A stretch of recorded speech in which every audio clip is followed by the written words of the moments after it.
Danielle Savre. Hi. Hi, Tommy. How are you? I am so good. We have been wanting to do this for a long time now. We have. When was our last one? Do you remember when it was exactly? It was well over a year. I think it was May 2024. Wow. I know. I know. Time flies. But we stayed in touch the whole time. Yes, yes, we have. And we tried to do something beginning of the year, but then of course the Yeah. horrific fires happened and that was just crazy for everybody. So I'm glad you're safe and sound and you're here today looking like a dream. It's all an illusion. It's like straight through exhaustion. But I gotta come out to New York one of these days and actually see you in person too. I Do a proper know. hug. I know I would love to have you in New York. That would be so much fun. I have to start by saying this is a very special day because is this not your birthday eve? Birthday Eve. Yes, it is. It is your birthday eve. Are you a birthday girl? Do you love a celebration? I say I used to so cautiously because I always every year go all out.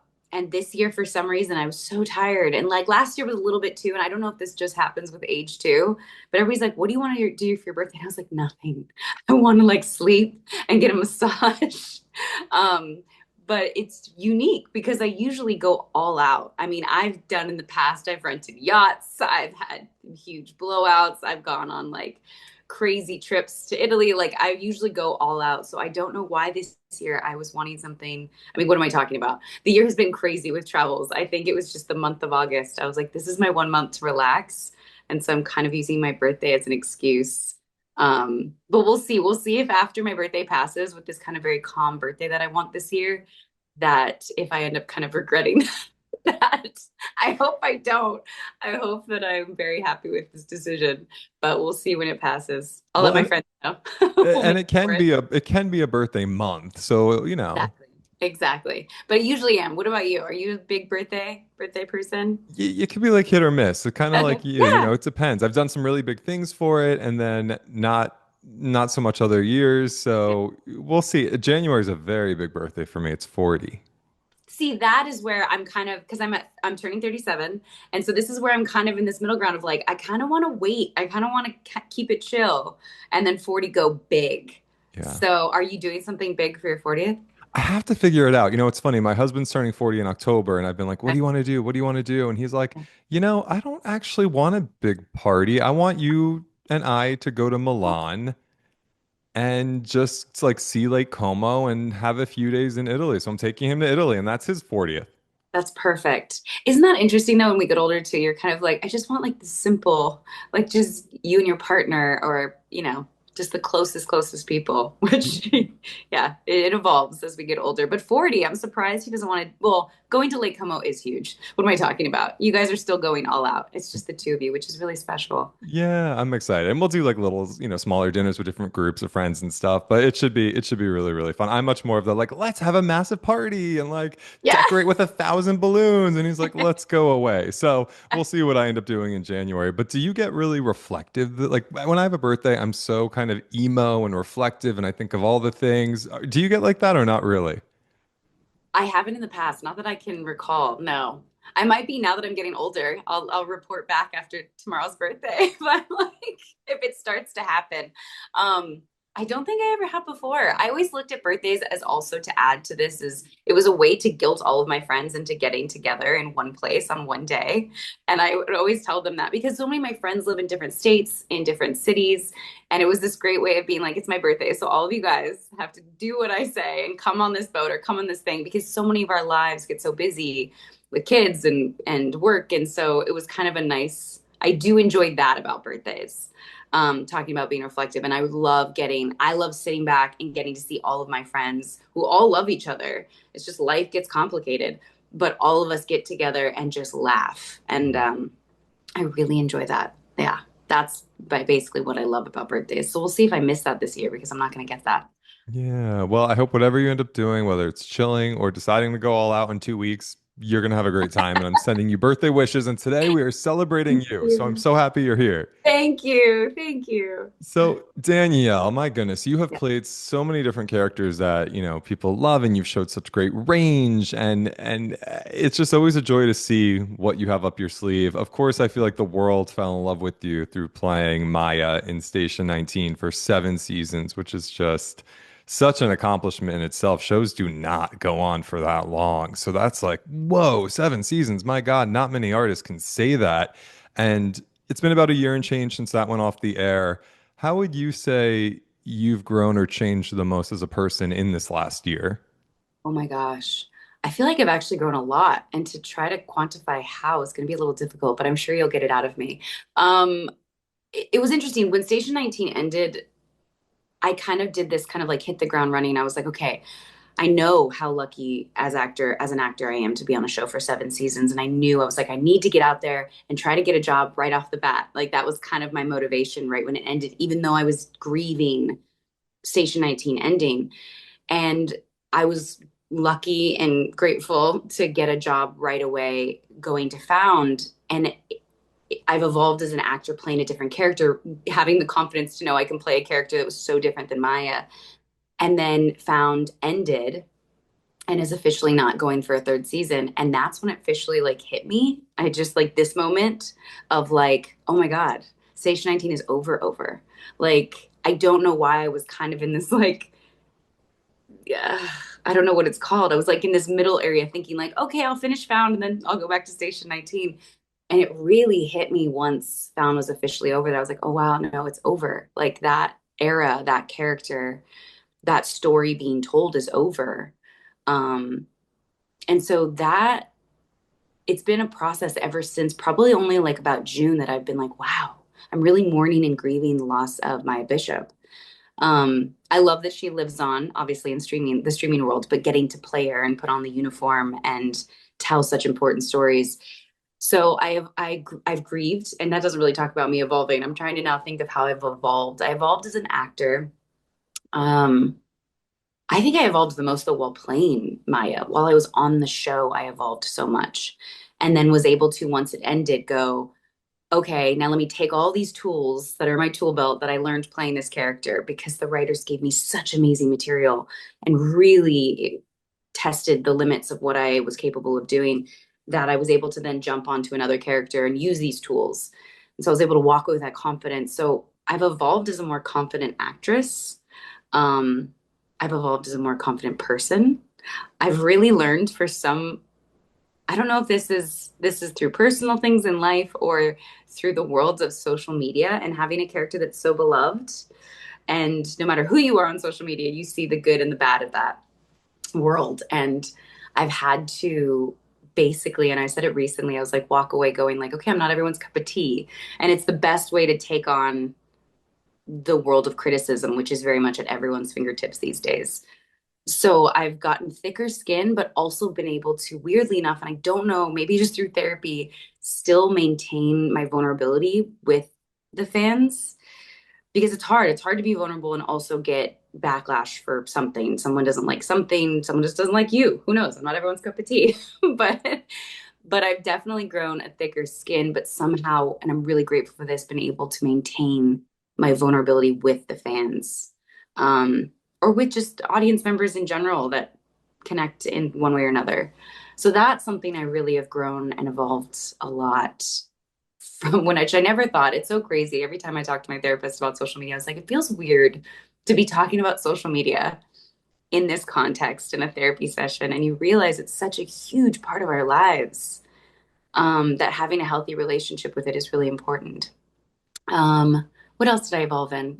I was like, I've become more at peace and not Hmm. feeling like I always need to, even though I'm still always tired. I don't know how that's happening, but really learn to just be at peace with, even right now. Um, I'm really taking this downtime, even though obviously it can be so anxiety provoking to be an actor who's unemployed. Everybody always is like, you're not unemployed. I'm like, you are. You're either working or you're not. Like, those are the two versions of being an actor. You're on the hunt for a job, but those are really what you are. And so, I've really learned to take this time as going, okay, I have the confidence that another job is going to come. Because obviously that anxiety can come, wash over you that it's never going to happen again. But I know that another job's going to come. And so I'm really trying to utilize this time to find things I love. I didn't really have hobbies before. I started working when I was 7 with print and commercials, and then did my first TV show when I was 12. And so I've always kind of been on this hamster wheel. And I'm finally, for the first time after a very successful show, that fulfilled me so much. I have this downtime, and it scared me at first. And now I'm taking tennis lessons. I'm learning French. Like shout out to Duolingo. Um, so I'm reading books. Like I'm really trying to utilize it and find peace with just being in the calm. So those are, I think, the ways I've evolved. Those are good ways to evolve. There's a lot to dive into here, and I this is why I love talking to you. You are like my type of person. We could have a 40-hour long podcast. Like I just I'm here for all of this. So the first thing I want to touch on, I guess, is I find it so interesting. It really started you really started your grieving process for that role for Maya in June, which is well over a year after the show finished. And that's so interesting that I feel like in a way you mentioned you were on the hunt for another job and you were auditioning and like you almost didn't want to allow yourself that time to grieve, right? You just kind of threw yourself in work and you booked something immediately and that was just that in a way was one of your forms of grief. But then June hits and you're like, oh my God, wait, it's kind of quiet right now. And now I really have to face my feelings on this. Yeah. Yeah. No, it's great when you actually say it back to me too, because that is what it was. It was really trying to avoid the inevitable of feeling that grief. Um, so that is what it was. But yeah, Yeah. it was a weird, it hit me. It took me a second to realize when June hit what it was, because I was like, what is happening with me? I was just super emotional and super like, just kind of, I felt like my worth was so wrapped up in my work. And specifically, playing a character for 7 years was wrapped up in Maya. So I could kind of, I delayed that grief until after Found, because I was able to get into immerse myself into another character. But once that was over, I was really kind of like, wow, who am I if I'm not playing Maya Bishop?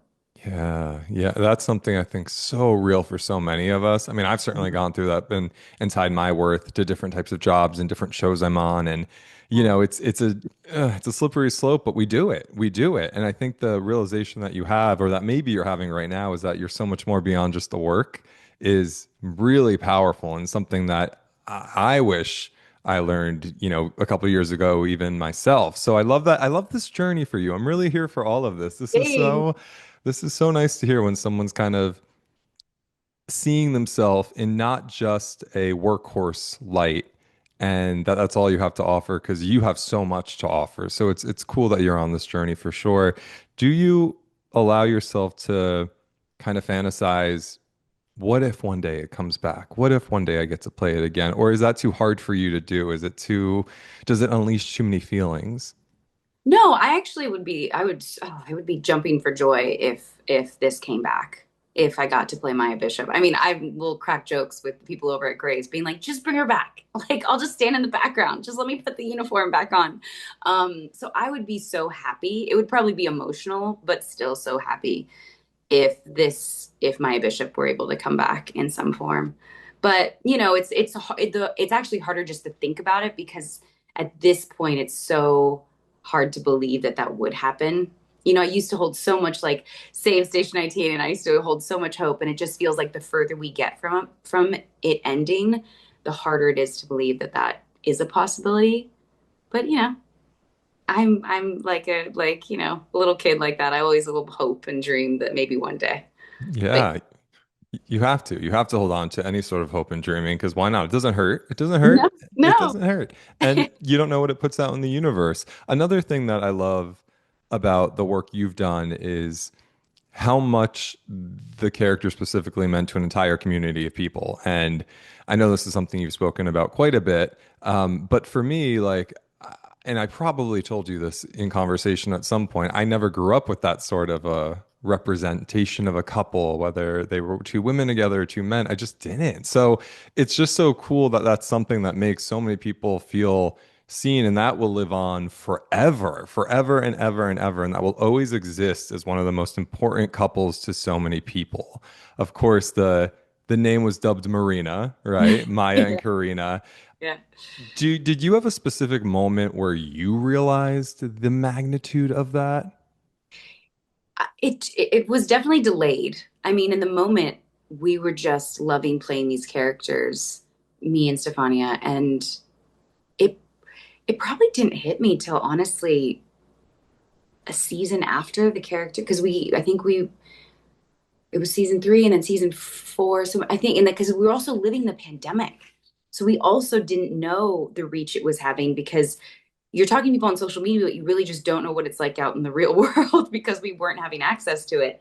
So it probably wasn't until after like season 4, like 2 seasons of basically, or a season and a half of playing this couple, that really it hit me the impact it was having. Um, and also from episode to episode, we didn't know what was gonna happen with the characters. But yeah, it took a long time to realize it, and I don't know why that is necessarily, but it has meant so much to me. Going back to what you said, I love that we do live in the world of streaming these days where that show, hopefully forever, will always be something that people can watch, especially those that need that representation, that feel alone, because it's so important. And I just don't, I see it feels like less and less right now, which is weird, but with characters like this, but yeah, I'm happy it's going to live on. But it took me a long time to realize the impact it had. And honestly, it was probably also, I do, as I think you know, I do a lot of the fan conventions. I love interacting with fans, like, love it. And it probably also didn't fully hit me until the first fan convention, walking Mm. into a room with hundreds and hundreds of people and getting to hear their stories firsthand. It was something that at first scared me. I didn't realize how much of an impact it was going to have on me. I was nervous walking into it. I was like, what to expect? And realizing and getting to hear people's stories firsthand. Because on social media, so many comments and messages that it's hard to keep up and you're getting little snippets. But in person, you're getting those couple minutes, really getting to stand and talk to somebody and hug them and hear their story and get to hear how much this character meant to them in so many different ways. And that was probably where it hit me the hardest. It also put the most pressure on me. It actually kind of scared me because I was like, wow, I was like, this means so much to so many. I can't screw this up, you Mm. know? Mm. So that's Yeah, it. that's something that I guess because I'm not an actor, I wouldn't think of it is. Yeah, I'm sure that is stress inducing to know there's a relationship that actually signifies so much more to people than just the characters. It goes beyond that. That does feel like pressure. Yeah. Well, it was funny. This whole show in general, Station 19, had the pressure of, at first, it was the pressure to represent female firefighters because my sister is one. And then it switched and it's this pressure of really representing an authentic queer character and a queer couple on network television. And that became so important to me. But yeah, there's that pressure to be like, hey, don't screw this up. But what I realized, and maybe I was doing it in the moment because I put so much pressure on myself at first once it hit me, is I started going, okay, no, the only thing I can do is just be honest and vulnerable and play it as real as possible. Like, I'm not trying as much as I want to make everyone happy. You're not going to make everyone happy, but I have to just play this authentic and true. And then leaned into what the writers gave me, which is really, I mean, they get the big award for it because they really wrote such an amazing character and such an amazing couple. Yeah. Yeah. Well, I'm glad you didn't have anxiety for the entire 7 seasons of the show. Yeah, thank God. In different ways. It varied in different ways. I feel like us actors are kind of walking around as anxious balls of energy anyways, but yeah. Yeah, yeah. Well, to put a little pin on this part of the conversation, Yeah. I know you've talked about in length the different scenes that mean a lot to you, specifically with, Karina. Is there a non-romantic scene that you had in the Marina world that you just love? A non-romantic scene. What's crazy, some people are asking about scenes of late, and I'm like, it's crazy how they start to slip from your memory. They're like, what Yeah. was, and then people remind you, oh my God, yeah, yeah, yeah, I love that one. There's some of those early scenes were had such great memories wrapped up in them because me and Stefania were really discovering the characters and the relationship as it went on. Whether it was like her like bringing me lasagna in the office, like simple, like just sexy scenes. Those also were fun scenes because at the beginning of, as we know as adults, as any relationship, there's that kind of like lust and passion before, Maya divulged all of her dark secrets and all that stuff came out. I shouldn't say dark secrets, but that dark side of Maya came out. And so I really enjoyed those like early scenes. Yeah, I'm trying to remember of other little ones that we just got, and just me and Stefani had a blast just kind of playing. Man, it's hard to think back on so many. Yeah, you've done a lot.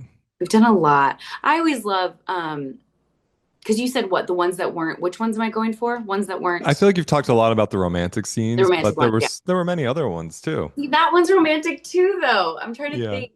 I mean, I always loved, which is the humorous one, which I think Stefania will disagree with me on this one, but the her getting the IVF shots and like just the emotional roller coaster she went on while she was getting the hormone injection, sorry, uh, was was so much fun to watch and so much fun to be a part of. And having Great Dame in there too to add a little extra humor. It was really fun to play that as an actor and as the character. To be able, because it was still emotional, we were still able to connect, but it wasn't, I would necessarily say, your typical version of romance. Um, it was kind of a more real version of love showing up when, one person's being pumped full of hormones and being completely emotional and irrational and it's humorous, but it's also heartfelt. Like, yeah, that whole storyline, I really loved that. Which I think the flip side of that is when Maya had the panic attack when they went to LA, and she herself put herself, her own worth so much in her job, and Carina was there for her while she was having a full on meltdown. I think those scenes, though not typically romantic, really showcase their love for each other. I really Mm. loved those. Now, see, it took me a second, but I got there. I was like, which, Yeah, yeah, yeah. those scenes really held a lot of weight for me. Oh yeah. I mean, the way you brought this character to life is nothing short of brilliant. And it's why it resonates with so many people. It's not the writing's amazing and it's phenomenal, but the artist has to bring it to life in a way that's believable and that people buy, right? So it's a testament to the work that you guys certainly did. I just when you were talking, I just had a thought that your character needs to be in the 911 world, the Ryan Murphy show. Like what are we doing? I mean, that'd be amazing. It's funny you bring that up because Tracy Toms is in the 911 world, and I just saw her this weekend. She'd be like, "Okay, tell Ryan we need to come over to 911." I mean, yeah, I would be. Listen, I'll take any world that wants to accept Maya Bishop with open arms. Let's do it. Yeah, let's do it. Let's do it. It's so interesting to me that earlier you bring up, you're as an actor either employed or unemployed. And Yeah.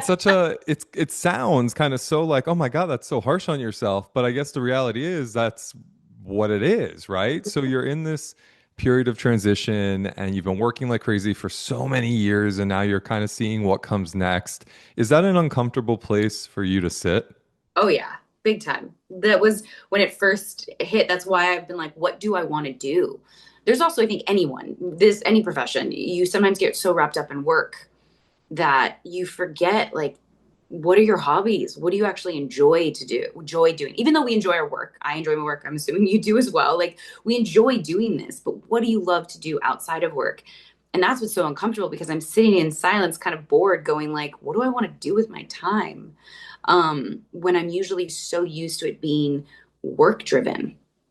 And I'm still sitting here like auditioning like crazy. So I'm still doing all of that element of it. But I'm like, after the self tape and after the Zoom meeting, what do I want to do? And that it took a second. I'm also not someone who sits uncomfortable for too long. I went through a phase in my early 20s where I kind of had a pity party. I had this show, it only went one season, and I put so much into it and I thought it was going to be everything. And it was my everything for that one season. And it just bombed. It failed. Nothing happened with it. And I sat in my early 20s, I was like 2021 in this like pity party, like kind of sulking and, uh, just self pity constantly. And I never want to get to that place again. So I'm someone who moves pretty fast. Mhm. So I'm like, this is uncomfortable. How do I fix it? Like, I want to solve the problem. I don't want to waste precious time of my life, you know, sitting too much in that. I want to solve it. So I was uncomfortable. I didn't know what to do. And then I just started trying things. And that's where learning French and playing tennis kind of came from because I was like, let me use this time to really tap into things that make me happy that aren't associated with work. So yeah, so it's definitely uncomfortable to sit in and it's definitely weird. It's definitely better coming off of a show of 7 seasons. As an actor, I'm obviously much more financially sound, which as actors, a lot of times it's working from job to job. I think sometimes people always think like it's so glamorous and you make all this money. It's like, no, I'm not Brad Pitt. Like, you know, so you really, but the lovely thing is that I had stability for 7 seasons, 7 years. I'm able to kind of walk away going, okay, I'm financially stable. I'm completely okay. I don't have to stress about jumping to the next job and having to take any job that they put in front of me, which gives me a lot of creative freedom as well, which I really love. But yeah, it's definitely uncomfortable. I'm in it now. I'm sitting in it. Like I'm going through the process of it and really trying to utilize the time to spend it with family, to find the things I love, to take on new hobbies. I'm like growing arugula and I'm hopefully it won't kill it because I do not have a green thumb. I've killed cactuses, like cacti, I should say. I don't know how, but I've killed them. So really taking this time to feed my soul in ways that aren't through acting and through art. I mean, still through art, but different versions of art. And I imagine that really helps you not have such a chokehold on wrapping your entire identity into your work, which, as you mentioned earlier, is something that's you're working on. And I imagine is a work in progress for all of us, right? But that's also got to feel kind of freeing. Freeing and a little scary. I mean, there's also something that when you're so comfortable wrapping up your identity in a job, it's scary to go, okay, well, if my job isn't that, what is it? And that is what I'm sitting in right now, which is a little scary. Um, but I'm figuring it out. I'm figuring Yeah. it out day by day. Yeah. Yeah. In my life, I've realized the moments where I feel that the most, and when I've learned through the work to let go, through doing a lot of work to let go a little bit, that's also when some of the wildest things have entered my life, Yeah. which is a weird thing. It always happens that way, doesn't it, though? It's like Hmm. when you kind of like relinquish control and just kind of decide to go on the ride and listen to your heart and gut in the moment and be in the present, all of those things. It Yeah. starts to kind of all things start to come into place or fall into place that you just never would have expected. So, Mm-hmm. but it's easier said than done, as we both know. It is. It's totally easier said than done. Yeah. This might be a hard question to answer, but I'm curious because I have my thoughts on this myself. Is part of the uncomfortable and, unsettling part of being in transition for you being worried or wondering what other people are saying about what you are or you aren't doing? Probably. It's such an interesting question what people are saying. Yeah, I think that absolutely is a factor.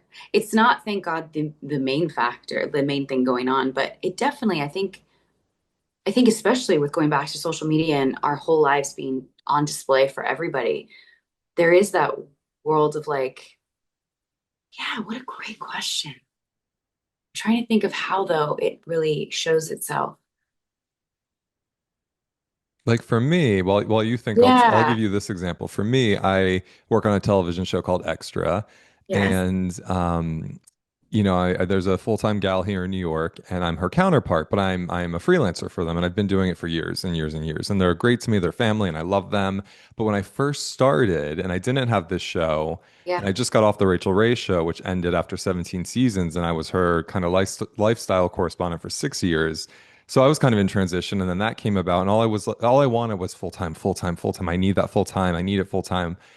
I realized years later, a lot of that for me was a little bit of ego. Like, well, what are people saying? Are they saying, why is he not on every night? And why is he only appear twice a week? And this girl's on 3 times a week. And then I started catching myself like, why am I so worried what other people are thinking or not thinking? Maybe I'm just thinking that. Like, no one cares except me, probably. So why am I so concerned? Like, it's not like, oh man, I love the work so much. I wish I was full time. That's not what I was saying. I was Mm, saying, oh man, I wonder what these people are saying, not seeing me every night on the show. And it's like, whoa, that was a big aha for me. yeah. And I've really, worked on that myself. And it opened up this whole world where, we're here talking on the show and I have my own show at iHeart and all the things. So it's an interesting topic to me.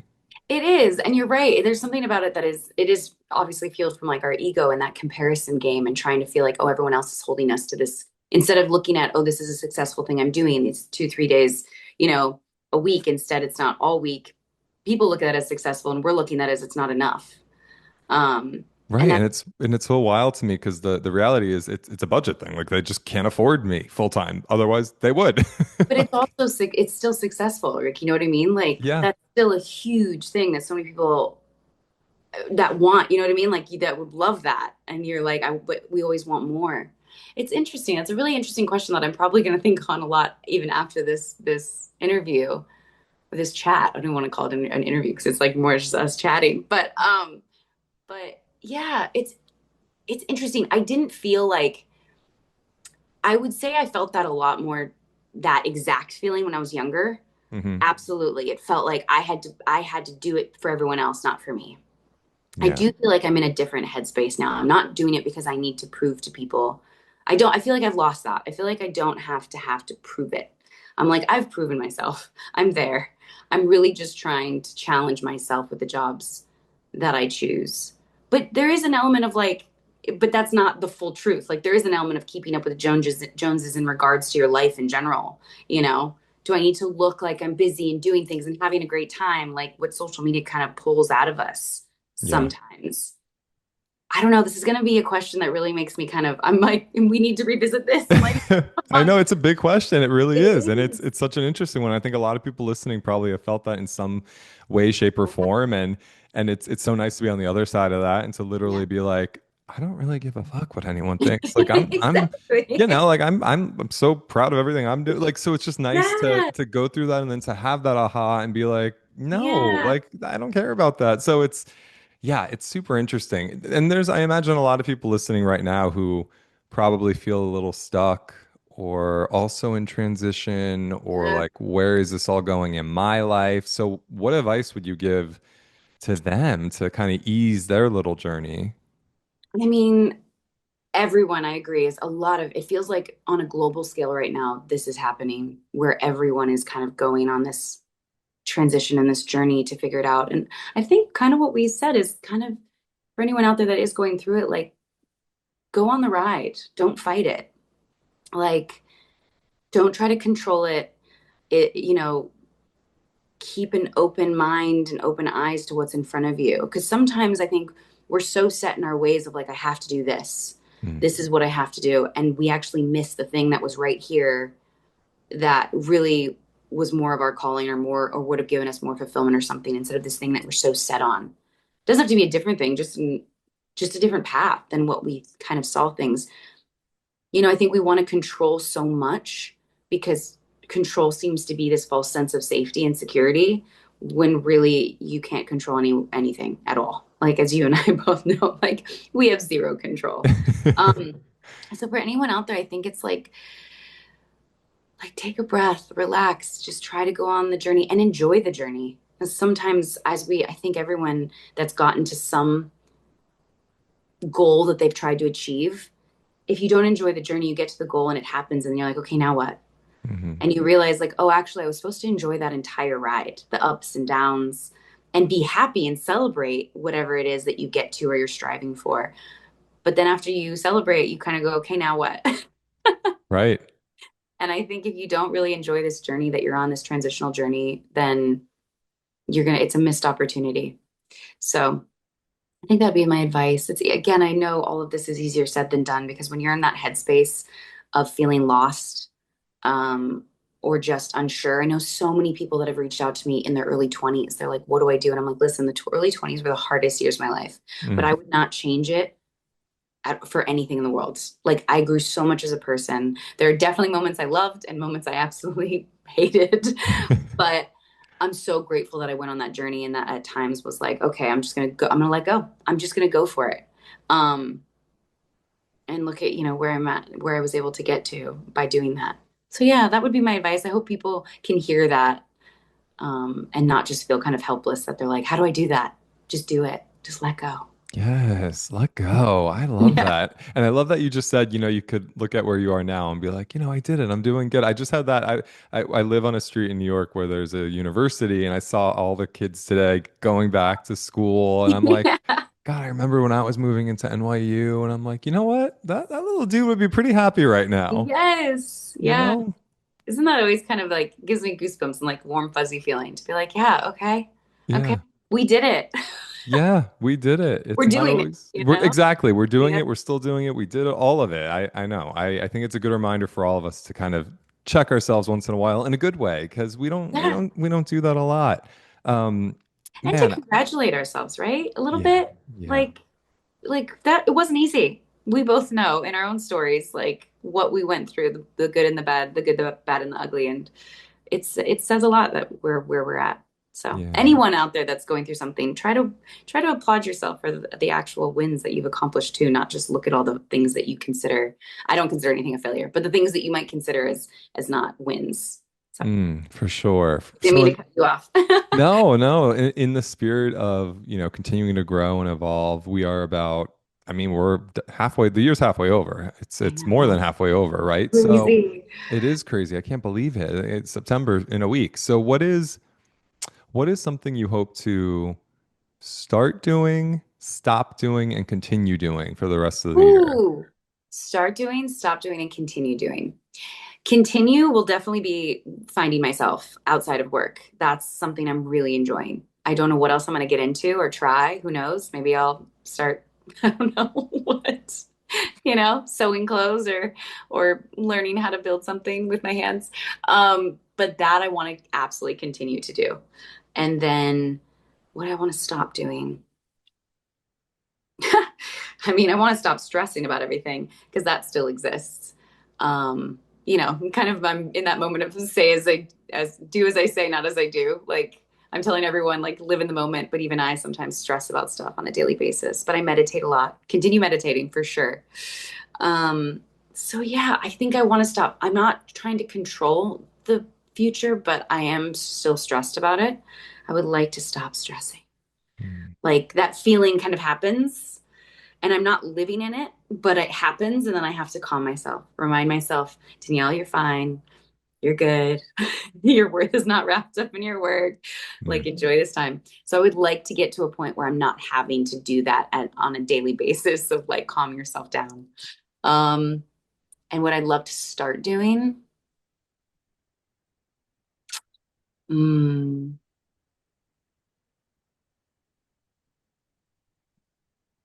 why is that one so hard? it's How a hard one. interesting. It's another big one.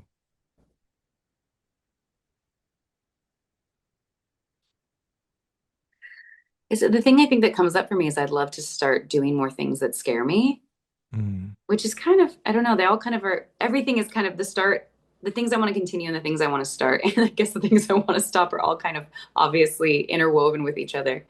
But I want to really start doing things that scare me. I have this desire to want to do theater. And even though I have this downtime and I have things at my fingertips to start that, that really scares me. Um, I want to really start prioritizing the things that fulfill me more too, whatever that is. I think right now I'm really going through a phase where I'm like, okay, I really want to spend time with, my best friend and his daughter and, my partner and kids and be like not having to do things, but just sit in the backyard and play by the pool and keep it simple. So I guess I want to start all the S's. I want to start doing the things that scare me and keeping things more simple. Oh, I love that. I love that. That's a good one. What about you? I always want to know more about you. I know, but it's not about me. Well, that's for I coffee in New York know. City. That's for coffee in New York City. It's Okay, about deal. I'm gonna you. hold you to that. That's when you're doing your off-Broadway or Broadway show in New York, then we'll be going to dinners. There we go. I love to hear that. I Is love that something you would do? You mentioned theater. I would love to. I Yeah. mean, don't get me wrong, I'm scared shitless. Let's be honest. Scared shitless for theater. I'm someone who's a perfectionist and comes to set prepared, and I love to get it in one take and the whole thing. But theater, there's no there's no take two. No. Um, I think I would after the nerves really love performing in front of a live audience, but it's the scary part of like you can't mess up. One and done. And then do it 8 days a week. Eight Yeah. times a week, I should say, not 8 days a week. There's not 8 days. You're already getting anxious thinking about it. I am. Just even the thought of it. It's so true. Well, but because it scares you, I bet you will be doing it one day now. You know me too well at this point, I think. You're like, oh, she'll be doing this. Yep, she'll be doing. I'll see some deadline come out and be like, "Oh, yeah, okay." Oh, you know that Oprah gif where she's like, that's what I'm going to do when I read that. So, A great deal. I love that for you. Oh my God, Danielle. Yeah. I just this for me is a really fun conversation because yes, we got to celebrate, work that means so much to so many people, but I also love having you on because we talk about real things that you're gracious and open enough to talk about because it's human, right? And there's not always, but there's sometimes a veil in my business when I talk to some people or you just don't have enough time to get into it. And some of the most powerful things emerge, I think, from conversations like this, which is why I've been really excited and looking forward to speaking to you again because we all change and evolve. And when we talked a year ago, you're not who you are today as you were then, right? And I think that's the goal of many people. It certainly seems to be a goal of yours. It's a goal of mine. So it's always fun to do these check-ins and catch-ups. And with that being said, you know the name of the show, which is I've never said this before. Yeah. And it was born, very, very, very specifically out of wanting more connection after working so many red carpets and so many junkets and, not really having time to dive deeper than I think a lot of people want to be able to do. So, with that being said, is there anything you open book you that you can think of that you haven't said before that you want to say today? I always struggle this with this one, and I think, like I said it, I think I've told you over the phone, like the last time this thing happened where I said, love yourself for yourself. And it resonated with so many people and it just came from such an organic place. And I was so scared going into this, like, what do I say? And I kept trying to think about it. And in the end, I was like, whatever is said, whatever I say, it's just going to be what I say, going with the flow, not trying to control it for this entire conversation. And I think what's really come up for me just in this conversation and what I'm really grappling with now is that I'll say what I've guess I've never said before. It's giving me anxiety in my chest just to say it is I'm really scared that I'm never going to be able to play another character that had such a impact on an audience and that I had such a connection with and that both I and the audience loved so much. Like I'm scared. I'm scared that was it, that I'll continue to act, but I'll never play a character that meant so much to me and to so many others. Um, and I can't control that and I don't know, but it scares me that it won't happen.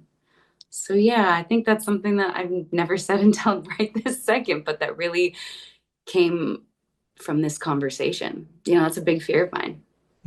Big fear. Wow. That's first of all, thank you for sharing that. I know that's probably not something that you would just, share in any interview. It's a big thing to say because it deals with such raw and real emotion. And that's a testament to how much you love this role and how much, she meant to you, not just the people who watched her, but to you, which is a really beautiful thing to see.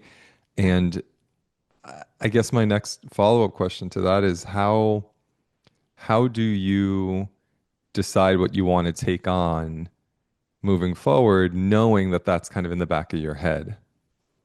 I'm trying to not overthink the next thing. Like I tried not to even overthink when I booked Found, knowing that she was really like I knew she was going to be a villain. Like she was not going to be anything like Maya.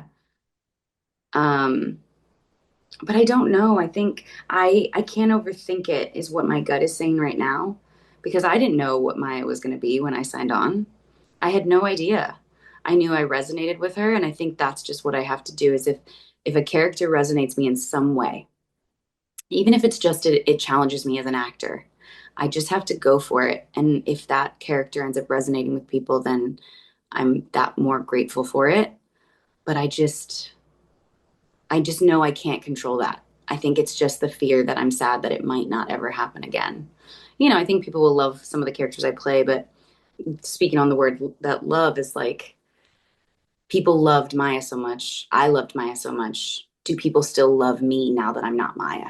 Mm, And hopefully they'll still love the characters I play no matter who they are. So it's multi-layered, but I can't overthink it. I definitely, of course, my team has always known that from day one, I've always been someone who wants to play strong female characters.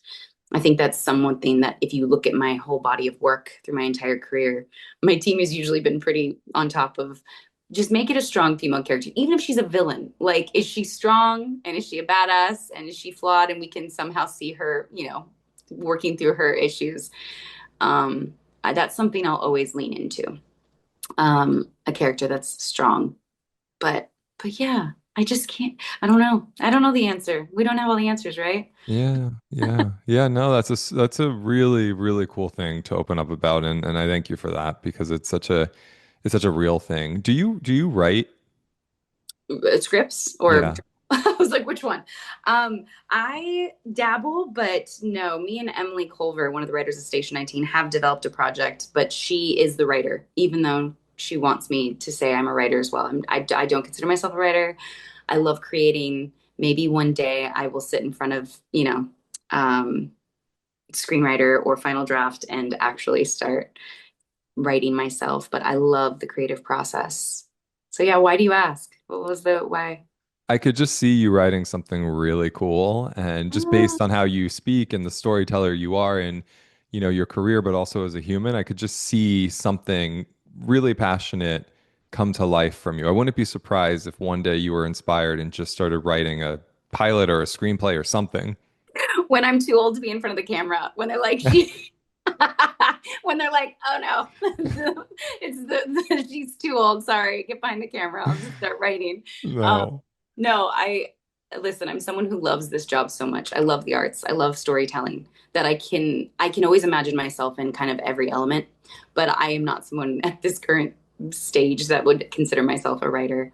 But maybe one day. I mean, I love it. I'm passionate about this whole industry and the act of storytelling. So we'll see. And thank you for that, though. Thanks for the belief. Yeah, I got you. I am here to champion you on your birthday eve. Dan, Oh, thank you.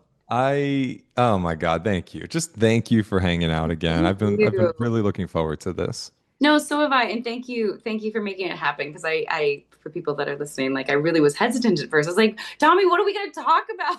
I was like, I feel like that lack of like my work. Like I was like, I don't have anything to talk about. There's no job. So I just want to say thank you for getting me to get out of my shell and talk about this stuff. And it's always a pleasure talking to you. And thank you for your belief in me always, because I will say, going back to the little bit we just talked about, is all it takes is one person to believe in you to really kind of spark that passion to be able to think you can do something, even if it's a crazy idea like being a writer. I'm like, oh God, Tommy thinks I can be a writer. I can do it. Yeah. Um, no, so thank you for such amazing conversations. And I hope we get to catch up and properly get to talk about you as well. This one-sided conversation. I would love to get to talk to you and catch up on your life in New York one of these days over coffee. So Well, you let me know when you're here. It's on. yeah, it might be soon. So I'll let you know for sure. Okay, good. Well, thank you so much, my love. Always a Of course. pleasure. And Thank you. I'm gonna be watching you closely, seeing what's coming. Same to you. I'll be whatever you do next, I'll be watching. So Oh, well, be well, and thank you so much. thank you.